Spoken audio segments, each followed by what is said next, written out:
Qimmatli ustara uchun pul sarflashning hojati yo'q. Qo'ltiq ostidagi tuklarni samarali olib tashlaydigan va shu bilan birga terini oqartiradigan oddiy aralashmani tayyorlang. Sizga yarimta limon kerak bo'ladi. Faqat sharbatini siqib oling. Limon kislotasi terini muloyimlik bilan oqartiradi va ohangini tekislaydi. Faqat tuxum oqini qo'shing, sarig'i kerak emas, uni olib tashlang. Shuningdek, 2 choy qoshiq osh sodasini qo'shing. Aralashtiring. Sizda depilyatsiya uchun ajoyib aralashma tayyor bo'ladi.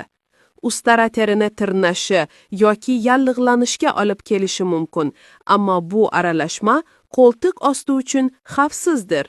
Aralashmani surtib, taxminan yarim soat ushlab turing.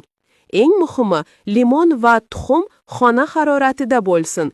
Shunda aralashma sovuq bo'lmaydi va siz noqulaylik sezmaysiz. So'ngra hammasini yaxshilab artib tashlang, hatto mayda tuklar ham osonlik bilan yo'qoladi.